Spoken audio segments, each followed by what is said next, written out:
Welcome to stories by Shekhar. और बहुत बड़ा आरोप लग गया है मेरे पे। बहुत सारे लोग कमेंट में कह रहे हैं कि आप मिथुन चक्रवर्ती की फिल्मों की कहानियां क्यों नहीं सुनाते।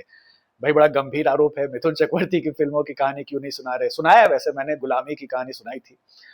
लेकिन लोग चाह रहे हैं कि जिसमें मिथुन सोलो हीरो रहे हो, जो मिथुन की वजह से जो फिल्म हिट हुई थी, उसकी कोई कहानी सुनाइए। तो चलिए आज एक वैसी फिल्म की कहानी सुनाते हैं। और ये वो फिल्म थी जिसने मिथुन चक्रवर्ती को मिथुन द ग्रेट मिथुन चक्रवर्ती बनाया, लेजेंड बनाया। और बहुत पॉपुलैरिटी मिली इस फिल्म से मिथुन चक्रवर्ती को और वो सुपरस्टार बन गए थे। वो फिल्म थी डिस्को डांसर, जो कि 1982 में रिलीज हुई थी दिसंबर में। और कहानी बड़ी सिंपल सी थी, लेकिन फिल्म ने जो चमत्कार किया, ये पहली वो फिल्म बनी जो कि वर्ल्ड वाइड कलेक्शन उसका 100 करोड़ का था। बाद में तो ओवरसीज मार्केट में हम आपके कौन, डीडीएलजे और जितनी भी करण जौहर की फिल्में आज के डेट में पैसा कमा रही है वर्ल्ड वाइड, वो तो है ही। लेकिन ये पहली फिल्म थी जिसने ओवरसीज मार्केट में 100 करोड़ का बिजनेस किया था। इससे पहले जो फिल्म जो सबसे ज्यादा कमाई की थी ओवरसीज में, वो थी आवारा, राज कपूर की। लेकिन आवारा के कलेक्शन को भी डिस्को डांसर ने बीट कर दिया था। और ये तब था जब मिथुन चक्रवर्ती को, मतलब बहुत ज्यादा ये कोई पॉपुलर स्टार नहीं थे। मतलब उन्हें नेशनल अवार्ड मिला था अपनी पहले फिल्म के लिए, मृग्या के लिए, ये सब जानते थे। लेकिन उनकी जो कमर्शियल फिल्म है जो वो कर रहे थे, वो बहुत ज्यादा सक्सेसफुल नहीं थी। एक फिल्म सुपर हिट हुई थी 1979 में, वो थी सुरक्षा। तो जो जो पॉपुलैरिटी धर्मेंद्र या विनोद खन्ना या अमिताभ बच्चन की थी, वैसा कोई बहुत बड़ा मार्केट मिथुन का था नहीं। लेकिन डिस्को डांसर ने उन्हें बड़ा स्टार बना दिया। तो डिस्को डांसर बनी कैसे, बी सुभाष को ये आइडिया आया कहां से, ये सब आज थोड़ा आपको मैं बताने की कोशिश करता हूँ। एक बहुत डिटेल्ड आर्टिकल लिखा था, इस फिल्म के असिस्टेंट डायरेक्टर थे इरफान खान, उन्होंने। और उन्होंने राइट फ्रॉम द बिगनिंग कैसे ये फिल्म की शुरुआत हुई और फिर कैसे इसने पूरा रशिया का मार्केट कैप्चर किया। रशिया में तो ये फिल्म बहुत ही बड़ी हिट थी। आई थिंक रशिया की second highest grossing film Disco Dancer ही है आज तक की। तो जो इरफान खान साहब ने पूरा डिटेल बताया है कि कैसे आइडिया आया बी सुभाष को, वो मैं आज आपके साथ शेयर कर रहा हूँ। और वैसे बी सुभाष ने भी एक इंटरव्यू दिया था और उसमें भी बहुत सारी जानकारी दी थी कोमल नहाटा को। तो वो मैं आपको आज कहानी सुनाता हूँ। देखिए, 1976 में मिथुन ने करियर स्टार्ट किया, मृग्या से नेशनल अवार्ड मिला। फिर जितनी भी फिल्में की, बहुत खास चली नहीं। सुरक्षा सुपरहिट हुई, लेकिन उसके बावजूद उन्हें बहुत ज्यादा अच्छे ऑफर्स नहीं आ रहे थे। सुरक्षा को प्रोड्यूस किया था बी सुभाष ने। और उन्होंने फिर उनको लेकर के, मिथुन को लेकर के और भी एक दो फिल्में साइन की थी, वारदात वगैरह साइन की थी। एक फिल्म बन रही थी तकदीर का बादशाह। हालांकि उसके प्रोड्यूसर बी सुभाष नहीं थे, उसके प्रोड्यूसर कोई दयाल साहब थे। लेकिन वो जो फिल्म बन रही थी वो बड़ा डिले हो रही थी। और इस बीच बी सुभाष को भी पैसों की बड़ी किल्लत थी, उन्हें पैसे की जरूरत थी, फाइनेंशियल हालात ठीक नहीं थे। तीन तीन बच्चे थे उनके स्कूल जाने वाले, और सोर्स ऑफ इनकम बड़ा कम था। प्रॉब्लम ये था कि जैसे तकदीर का बादशाह जब वो बन रही थी, वो इस फिल्म के डायरेक्टर थे। और डायरेक्टर को भी शूटिंग के हिसाब से, डे के हिसाब से उस वक्त पैसे मिलते थे।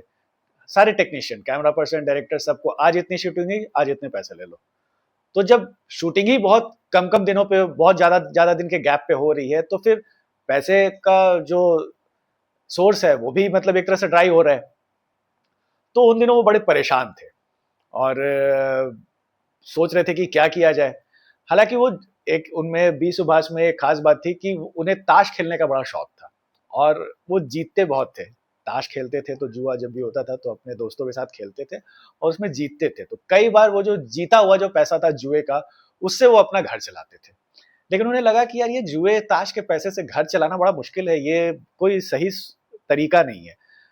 क्यों ना ऐसा करे कि दोस्तों को बोलूं कि आप लोग मुझे पैसे दो, और उसे एक उधार की तरह नहीं, एक इन्वेस्टमेंट की तरह दो।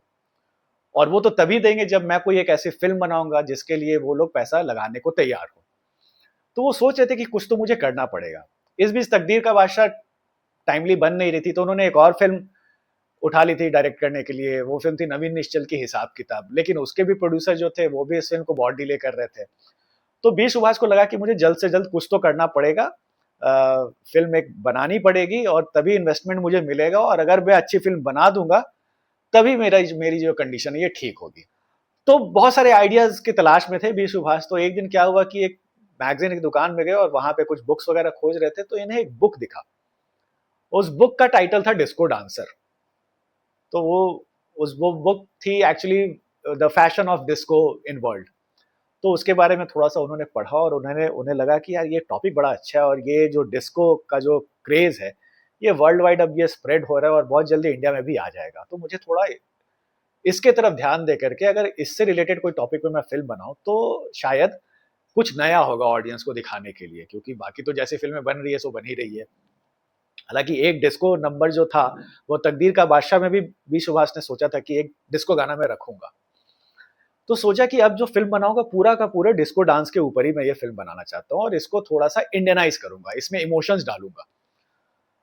तो इसी बारे में कुछ सोचा था और उनके साथ एक राइटर भी थे, उनको भी कहा था कि तुम भी सोचो कि कैसे करना है।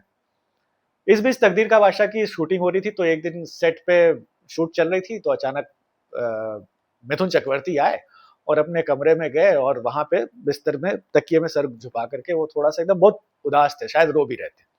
तो बी सुभाष ने पूछा कि क्या हुआ? तो उन्होंने कहा कि यार मैं इतनी मेहनत कर रहा हूँ और मेरी फ़िल्म जो है वो चलती ही नहीं है। हर तरीके से एक्टिंग भी कर ही लेता हूँ, जो भी मुझसे कराया जाता है, एक्शन कराया जाता है, मैं सब कर रहा हूँ, लेकिन पता नहीं क्या लोगों को क्या पसंद है, समझ नहीं आ रहा। तो बी सुभाष ने कहा कि मैं ना तुम्हारे साथ एक फ़िल्म बनाऊँगा और वो डिस्को डांस पे फ़िल्म बेस्ड होगी। तो डिस्को डांस पे बेस्ड होगी, तो ये सुन कर के मिथुन चक्रवर्ती थोड़ा-सा एक्साइटेड हो गए कि अच्छा, क्या क्या कहानी क्या है ये वो?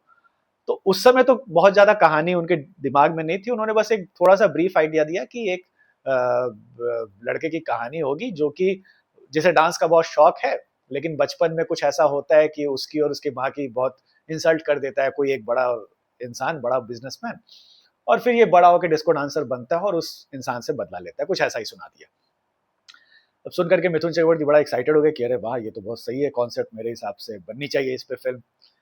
तो मिथुन चक्रवर्ती कहे कि बिल्कुल, चलिए स्टार्ट करते हैं इस फ़िल्म को बनाना। और मिथुन को इस फ़िल्म में लेने का एक और कारण ये था कि मिथुन के डांस से बी सुभाष बहुत इम्प्रेस थे। जब तकदीर का बादशाह बन रही थी, तो उसमें एक सीन था जिसमें कि मिथुन क्रिकेट खेल रहा है और क्रिकेट खेलते हुए जब शॉट मार के रन लेते हैं, तो वो रन थोड़ा डांस करते-करते लेते हैं। तो वो डांसिंग स्टेप जो देखा था बी सुभाष ने, उनको देख के ही लगा था कि ये लड़का बहुत अच्छा डांसर है। तो जब डिस्को डांसर का कॉन्सेप्ट इनके दिमाग में आया, तभी इन्होंने सोच लिया था कि इसी लड़के को मैं अपने फ़िल्म में लूँगा और किसी को नहीं लूँगा। लेकिन अभी फ़िल्म बनाने के लिए बहुत चीज़ों की ज़रूरत होती है। अभी तो बस बेसिक आइडिया था इनके पास, बी सुभाष के पास, तो पहले तो स्टोरी को ठीक से डेवलप करना होगा। तो उस समय इनकी मुलाकात हुई राही मासूम रज़ा से। बड़े फ़ेमस डायरेक्टर थे वो, उनको बताया कि भई एक फ़िल्म बनानी है और मैं भी प्रॉब्लम में हूँ और जो हमारा हीरो है लड़का, ये भी प्रॉब्लम में है और हम दोनों को कुछ ऐसा करना है कि हमारी कंडीशन थोड़ी सुधर जाए। तो राही मासूम रज़ा जो थे, उन्होंने कहा कि हाँ, बिल्कुल एक कहानी मैं लिखूँगा और उसके बाद चूँकि इनके पास भी ज़्यादा पैसे नहीं थे, उन्होंने कहा कि एक काम करो, फ़िल्म बनाना है तो सिनेमेटोग्राफ़र मेरे बेटे को ले लो, वो एफटीआईआई का पढ़ा हुआ है और अभी वो मुज़फ़्फ़र अली की कोई फ़िल्म उसने कंप्लीट की है, तो उसको ले लो। तो राइटर भी मिल गए और सिनेमेटोग्राफ़र भी मिल गए। तो राही मासूम रज़ा ने कहानी लिखनी शुरू की और नदीम खान जो राही मासूम रज़ा के बेटे थे, वो भी सुभाष के साथ आ गए कि चलिए फ़िल्म की सिनेमेटोग्राफ़ी करेंगे। लेकिन अभी चूँकि अगर फ़िल्म बनानी है, उसको प्रमोट किस तरीके से करना है, अभी तो कहानी लिख रहे हैं, लेकिन बज़ कैसे क्रिएट होगा इस फ़िल्म का, अभी तो हमारे हीरो को भी बहुत ज़्यादा लोग जानते नहीं हैं। तो क्या हुआ कि तकदीर का बादशाह का म्यूज़िक बप्पी लहिरी दे रहे थे। इनको डिस्को पे फ़िल्म बनानी थी बी सुभाष को, तो पहले बप्पी लहिरी को बुलाए। अनजान जो तकदीर का बादशाह का के गाने लिख रहे थे, उन्हें बुलाया और उन्हें बोला कि देखिए एक फ़िल्म हम सोच रहे हैं डिस्को डांसर करके और ये एक म्यूज़िकल फ़िल्म होगी, तो इसके गाने थोड़े आप लोग उस तरीके से लिखिए जो कि डिस्को से भरा हुआ हो गाना। बप्पी लहरी तो थोड़ा डिस्को बहुत समझते भी थे, तो वो तो रोपिन हो गए। अनजान के लिए थोड़ा-सा चैलेंज हो गया कि यार ये क्या, डिस्को डांसर पे मैं जिस तरह के गाने लिखता हूँ, डिस्को डांस से रिलेटेड तो मैं गाने क्या ही लिखूँगा। तो उन्होंने बोला ठीक है मैं ट्राई करता हूँ, लेकिन कुछ दिन के बाद उन्होंने बी सुभाष को बुलाया और बोला कि सर ये आप, मुझे भी काम की ज़रूरत है, लेकिन डिस्को डांस से रिलेटेड गाना मैं लिख नहीं पाऊँगा, तो आप प्लीज़ मुझे माफ़ कर दीजिए। तो बी सुभाष ने कहा कि नहीं-नहीं देखिए गाना तो आप ही लिखेंगे, मैं आपको थोड़ा हेल्प कर देता हूँ कि कैसे गाना लिखा जाएगा। तो वो लेकर के गए उन्हें एक मार्केट और वहाँ पे किताबों की दुकान थी वहाँ पे, तो गाने-वाने से रिलेटेड और फ़िल्म स्टोरीज़, इंटरनेशनल फ़िल्म से रिलेटेड बहुत सारे किताब थे। तो वहाँ पे माइकल जैक्सन का कोई एक मैगज़ीन में इंटरव्यू था, वो निकाला और उन्होंने अनजान को दिखाया और उस इंटरव्यू में माइकल जैक्सन ने बताया था कि मेरी my mother used to say that I used to sing, I had started singing when I was not even able to speak. I started dancing when I was not even able to walk. तो ये idea उन्होंने दिया कि देखिए यही है disco dancer picture का जो थीम है वो ये है, हमारा हीरो इस तरीके का है। तो अनजान साहब समझ गए कि अच्छा, तो फिर वो गाना भी उन्होंने अपने कॉन्सेप्चुलाइज किया, जो आपने सुना है डिस्को डांसर का जो टाइटल सॉन्ग में जो आता है कि ये लोग कहते हैं कि मैं तब भी गाता था जब बोल पाता नहीं था, ये पाँव मेरे तो तब भी थिरकते थे जब चलना आता नहीं था। तो अनजान भी समझ गए कि अच्छा इस फिल्म का थीम क्या है, उन्होंने उस तरीके से उसके गाने लिखे। म्यूजिक डायरेक्टर हो गए, लिरिसिस्ट हो गए, राइटर हो गए, सिनेमाटोग्राफर हो गए, हीरो तो है ही, हीरोइन किसे लिया जाए। तो अब बी सुभाष के पास उतने पैसे नहीं थे कि वो कोई स्टैब्लिश्ड एक्ट्रेस को ले। तो उस दिनों उन्हें पता चला कि डैनी की एक गर्लफ्रेंड है, डैनी जो डैनी डेंजोग्पा है, उनकी गर्लफ्रेंड है किम, और वो भी फिल्मों में हाथ आजमाना चाह रही हैं और बहुत प्रोड्यूसर को वो अप्रोच भी कर रही हैं, इवन डैनी भी अप्रोच कर रहे हैं। तो बी सुभाष ने किम को अप्रोच किया और उन्हें बताया कि ऐसे ऐसी फिल्म हम बना रहे हैं और हमें भी एक लड़की की तलाश है, तो आप अगर इंटरेस्टेड हो तो बताओ। तो किम ने कहा कि बिल्कुल मैं तो तैयार हूँ। और बी सुभाष को ऐसे तो लोग जानते थे क्योंकि सुरक्षा उन्होंने प्रोड्यूस की ही थी। तो किम आ गई। तो अब सारे प्रॉब्लम सॉल्व, कास्टिंग हो गई और सारे बाकी जो डिपार्टमेंट के लोग थे सब तो हायर हो गई, लेकिन अब फिल्म बनेगी कैसे और इसका पहले इसका प्रमोशन कैसे होगा। फिल्म बनने से पहले प्रमोशन बहुत ज्यादा जरूरी था, क्योंकि डिस्ट्रीब्यूटर को पहले बता दिया जाता है कि हम ये फिल्म बना रहे हैं और आपको इसे खरीदना है। तो डिस्ट्रीब्यूटर तक ये बात पहुंचे कि बी सुभाष एक अच्छी फिल्म बना रहे हैं, वो कैसे हो। तो जब ये म्यूजिक बन रहा था तो एचएमवी के एक जनरल मैनेजर थे, उनसे बी सुभाष की दोस्ती थी। वो उनके पास गए और उनको बताया कि देखिए ऐसा है कि हम एक फिल्म बना रहे हैं और ये एक नया कॉन्सेप्ट है, डिस्को डांस का कॉन्सेप्ट है, इंडिया के लिए थोड़ा नया रहेगा ये। तो मैं चाह रहा हूं कि इस फिल्म का थोड़ा सा प्रमोशन आप करने में हेल्प कर दो, हमें एक इसका म्यूजिक एल्बम निकालना है, उस म्यूजिक एल्बम का लेआउट वगैरह डिजाइन हमें करना है, और आपसे रिक्वेस्ट है कि आप चूंकि ये इसके म्यूजिक राइट्स खरीदोगे तो आप स्क्रीन स्क्रीन जो मैगजीन है, जिस आपने मेरे चैनल पे देखा होगा कि मेरा कोलैबोरेशन होता है स्क्रीन, इंडियन एक्सप्रेस का जो वेबसाइट है, तो स्क्रीन मैगजीन जो थी उस समय बहुत बड़ी चीज हुआ करती थी। स्क्रीन में अगर आपका एड आ गया तो लोग आपको जान जाते थे। तो उन्होंने एचएमवी के मैनेजर से कहा कि हम जो ये गाना बना रहे हैं इसका पहले तो रिकॉर्ड्स के जो कवर पेज के जो लेआउट्स वगैरह है वो सब फाइनल करने वाले हैं, और आप एक एड बस करवा दो स्क्रीन मैगजीन में कि B Subhash is coming up with a film called disco dancer. लेकिन एचएमवी के मैनेजर ने कहा कि यार एस्टैब्लिश्ड जो फिल्म जो एस्टैब्लिश्ड प्रोड्यूसर्स जो होते हैं या म्यूजिक कंपोजर होते हैं उनकी फिल्मों के बारे में मैं ऐड दे देता हूँ, लेकिन ये तो आप बिल्कुल नया है, आपकी टीम भी बिल्कुल नहीं है, तो ये थोड़ा मुश्किल होगा। लेकिन बी सुभाष ने थोड़ा सा और जोर दिया तो अग्री कर गए। तो लेआउट कैसे बनेगा, हुआ ये कि तकदीर का बादशाह में जैसा मैंने बताया था कि एक डिस्को नंबर उसमें भी था, तो उसकी शूटिंग अभी होनी बाकी थी, तो उसका सेट हालांकि तैयार था। तो बी सुभाष मिथुन, किम और सबको लेकर के तकदीर का बादशाह के लोकेशन पे पहुंच गए, और वहां पे जो सेट था वहां पे ही फोटोग्राफी करवा करके डिस्को डांसर का एक फोटो क्रिएट करवाया, और फिर उसका लेआउट बना करके एचएमवी को दिया, और एचएमवी ने फिर स्क्रीन मैगजीन में इसका एड दिया कि B Subhash is coming up with a film called disco Dancer starring Mithun Chakraborty. और पोस्टर तो आपने देखा ही है डिस्को डांसर का कैसा था, एकदम बिल्कुल इलेक्ट्रिक बल्ब सब लगा हुआ है पीछे में और मिथुन चक्रवर्ती माइक लेके गा रहे हैं। तो नया कॉन्सेप्ट था। अब इसका बस क्रिएट हो गया, डिस्ट्रीब्यूटर तुरंत आने लगे बी सुभाष के पास कि भाई हम ये फिल्म खरीदना चाहते हैं।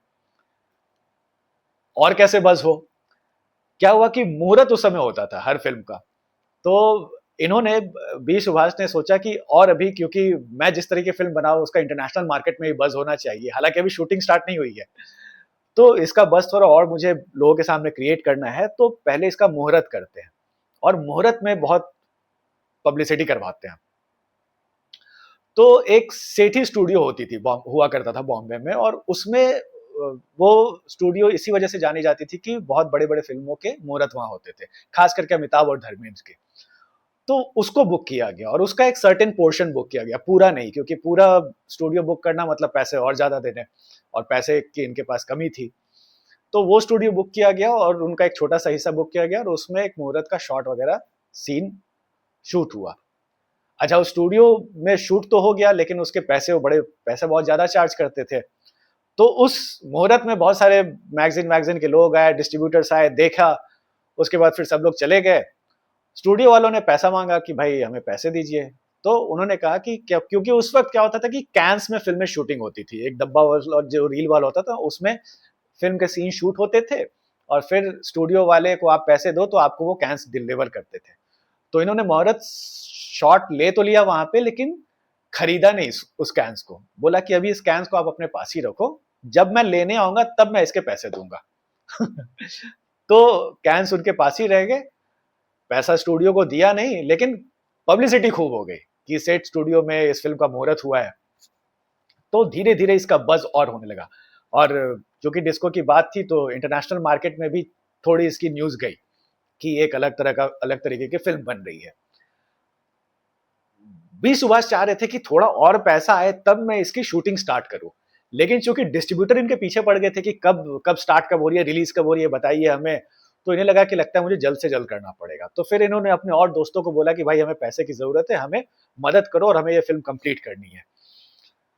और उसमें भी दिमाग लगाया, कई कई बार खबरें निकाल दी कि जो डिस्को डांसर की शूटिंग है वो आउटडोर में हो रही है, गोवा में हो रही है, क्योंकि उस वक्त ज्यादातर फिल्में बॉम्बे के स्टूडियोज में होती थी। गोवा में हो रही है, तो ये खबर पता चली कि अच्छा ये फिल्म गोवा में जाकर के डायरेक्टर जो है वो बाहर जाके शूट कर रहे हैं। तो इन सबसे बज बज हो जाता था। हालांकि गोवा में बस 2 ही दिन की शूटिंग थी, और वो भी इंडोर ही शूटिंग थी। कोई बहुत ज्यादा, आपको अगर देखोगे फिल्म को तो उसमें आपको गोवा कुछ ऐसा दिखेगा भी नहीं बहुत ज्यादा। तो बस क्रिएट कर करके और पैसे ले करके इन्होंने शूटिंग स्टार्ट की। शूटिंग करने के लिए बॉम्बे में जो स्टूडियो चाहिए था इन्हें, क्योंकि पैसे कम थे, तो एक फिल्मिस्तान स्टूडियो थी जो 60s में बहुत एक्टिव थी, लेकिन बहुत साल से उसमें शूटिंग हो नहीं रही थी क्योंकि वो स्टूडियो साउंड प्रूफ नहीं था।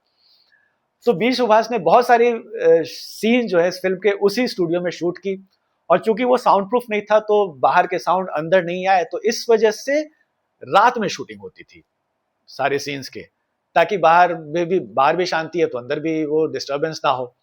तो इस तरीके से इतने इतने लिमिटेशंस में समहाउ करके इस फिल्म को शूट किया गया। एक बड़ा इंटरेस्टिंग है, एक जो आपने गाना देखा होगा, ए आ ओ आहा जरा मुरके, वो जो गाना है उसकी शूटिंग भी जो थी, तो इनके इनके बजट से चीजें भाग रही थी। इनके पास उतने पैसे नहीं थे कि सारे सीन्स को ठीक से करे। अब एक गाने को अगर आप देखो कभी भी फिल्म के गाने को, तो उसमें बहुत सारे शॉट्स, छोटे छोटे क्लिप्स होते हैं। तो इस शॉट को, इस गाने को कम शॉट्स में हमें शूट करना था। तो नॉर्मली बी सुभाष ने, इरफान ने ही बताया कि नॉर्मली एक गाने में करीब 100 शॉट्स होते हैं। कोई टॉप एंगल है, कोई लोअर एंगल है, कोई राइट एंगल है, लेफ्ट एंगल है, पैन कर रहा है, जूम कर रहा है, ट्रॉली इन ट्रॉली आउट, और वो सारी चीजें हो रही है। तो इन सारी चीजों को कैसे एड्रेस किया जाए, तो इस गाने का मैक्सिमम शूटिंग जो था वो हैंड हेल्ड शॉट से, कैमरे से हुआ था। और उस समय जो कैमरा होता था बहुत भारी होता था, और कैमरा हमारे पकड़ पकड़ के ऐसे, अगर आप वो गाना भी देखोगे ए ओ आ, तो वो कंटिन्यूटी में वो गाना बहुत ज्यादा है, इसलिए आपको वो गाना थोड़ा जर्की भी लगेगा, और इसलिए बहुत ज्यादा पॉपुलर भी नहीं है वो सॉन्ग बाकी गानों के मुकाबले। तो इस तरीके से इनकी शूटिंग हुई। कई कई कई शॉट्स ऐसे लिए गए कि एक ही लोकेशन पे अलग अलग एंगल पे जा जा करके उन्होंने, एक ही बिल्डिंग है तो उसी के अलग अलग कमरे में शूटिंग कर ली, उस तरीके से कि हमारे पास बजट तो है नहीं। लेकिन फिर भी आप समझ लो कि ना करते करते भी इस फिल्म का जो बजट, जो पैसे लगे थे इस फिल्म को बनाने में, वो करीब 50 लाख लगे थे। और जब रिलीज हुई है फिल्म, तो इसने इंडिया में सिर्फ 6 करोड़ कमाए थे। और इसीलिए अभी भी कहा जाता है कि इन्फ्लेशन जब एडजस्ट करते हैं इस फिल्म के कलेक्शन का, तो ये 100 करोड़ का वैल्यू करीब इंडिया में था, और उसमें आप 100 करोड़ वैल्यू और ऐड कर दो जो कि इसने रशियन मार्केट से कमाया था, रशिया और चाइना और बाकी और भी दूसरे जगह से। तो इस तरीके से ये फिल्म पूरी बनी थी, और इसने जो कमाल किया, आज भी मिथुन चक्रवर्ती कहते हैं कि मेरी जो पॉपुलैरिटी है, जो सब कुछ है, वो इसी फिल्म से है। रशिया में लोग मुझे आज भी जानते हैं, आज भी मेरे गानों को याद करते हैं। इवन जैसा मैंने बताया ना कि बहुत सारे कमेंट्स में लोग कह रहे थे कि आप मिथुन के फिल्मों की कहानियां नहीं सुनाते, और जितने भी लोगों ने कहा था, सब ने कहा था कि डिस्को डांसर की कहानी जरूर सुनाइए, क्योंकि डिस्को डांसर की कहानी है ही ऐसी। अच्छा, अब जब ये जो कॉन्सेप्ट जो लेकर के आया बी सुभाष की, डिस्को डांस पे बनाना है, लेकिन इसमें इंडियन इमोशंस हमें डालने हैं, तो वो माँ का एंगल करके इन्होंने इस कहानी को बनाया, जो कि ऑडियंस को बहुत ज्यादा कनेक्ट हुआ। इंडिया में वैसे भी जितनी भी फिल्में बनती थी, उसमें अगर माँ के साथ रिलेशन अगर आप दिखा देते हो तो एक इमोशन जगा देती है ऑडियंस के साथ। इस फिल्म का जो सबसे हिट गाना था, याद आ रहा है तेरा प्यार, नॉर्मली जिसने ये फिल्म नहीं देखी है वो अगर ये गाना सुनेगा तो उसे लगेगा कि कोई आशिक है जो कि अपनी प्रेमिका के प्यार को याद कर रहा है, लेकिन ये कोई प्रेमिका के प्यार को याद नहीं कर रहा है। ये जो गाना जो हीरो गा रहा है वो उसकी माँ की डेथ हुई है और उसके याद में ये गाना गा रहा है। तो जब याद आ रहा है गाना जब हॉल में आता था, लोग एकदम इमोशनल हो जाते थे। सिर्फ इस गाने को देखने के लिए कई बार लोग बार-बार टिकट खरीद करके आते थे और ये गाना है भी बहुत क्रेजी। आज की डेट में अगर आप डिस्को डांसर देखोगे तो शायद आपको ये क्रिंज फिल्म लगे, कभी लगे कि अरे ये क्या स्टूपिड बात है, गिटार फोबिया क्या होता है। लेकिन क्या होता है कि आप रेट्रोस्पेक्ट में जब भी उस तरह की फिल्म में कोई भी इंडियन फिल्म देखोगे तो आपको उसमें बहुत सारी कमियां नजर आएगी। तो उसी तरह से डिस्को डांसर में भी आपको शायद कमी नजर आए, लेकिन ये बात सच है कि इन सारी कमियों के बावजूद ये फिल्म जो थी वो जबरदस्त हिट थी। अच्छा, इसमें राजेश खन्ना का एक छोटा सा गेस्ट अपीयरेंस भी था, वो बी सुभाष के कहने पे वो आ गए थे। बहुत स्पेशल अपीयरेंस और एक गाना उन्होंने गाया था और वो गाना बड़ा हिट था, गोरों की ना कालों की दुनिया है दिल वालों की। तो अगर आपने मेरे हिसाब से तो सब लोगों ने देखी होगी, जो मेरे जितने सब्सक्राइबर्स हैं, डिस्को डांसर तो जरूर देखी होगी। अगर नहीं देखी है तो देखिएगा जरूर, और इसके गाने बड़े अच्छे थे। और आपके पास भी अगर इससे जुड़ी हुई कुछ इंटरेस्टिंग कहानियां हैं तो मेरे साथ शेयर कीजिएगा। जानना चाहूंगा मैं और डिस्को डांसर के बारे में, क्योंकि जितने इन्फॉर्मेशन है वो बी सुभाष के इंटरव्यूज और इरफान खान के जो आर्टिकल्स है उसमें से ही है। और बाकी जब मुझे याद है कि मुझे याद है दूरदर्शन पे ना बहुत साल पहले 92 93 में ट्यूसडे को फिल्म दिखाना स्टार्ट किया गया था, मंगलवार को दोपहर 2 बजे। तो हम लोग स्कूल से आए थे और एक हफ्ते पहले ही उसका ऐड आ गया था कि अगले मंगलवार को डिस्को डांसर आने वाली है। तो हम लोग बहुत एक्साइटेड होकर स्कूल से आए थे कि यार सो डिस्को डांसर देखेंगे, और देख के बड़ा मजा आया था। फिर वो सारे जो सीन्स थे कि इनकी माँ का जब इंसल्ट होता है, माँ चोर बेटा चोर, माँ चोर बेटा चोर, फिर जब वो मिथुन चक्रवर्ती बड़े हो जाते हैं, फिर उसी सीन को याद करते हैं, तो बड़ा इमोशनल सा सीन था वो। मिथुन बड़े होकर के भी अपनी माँ के हाथ से ही खाना खाते थे इस फिल्म में। तो ये सारे मोमेंट जो डाले गए थे फिल्म में इमोशन जगाने के लिए, तो बिल्कुल राइट कॉर्ड को हिट किया था बी सुभाष ने। और ये फिल्म जब इतनी बड़ी हिट हो गई उसके बाद बी सुभाष और मिथुन चक्रवर्ती का एक सॉलिड पेयर बन गया था। पहले भी इन्होंने फिल्म बनाई थी सुरक्षा, तकदीर का बादशाह।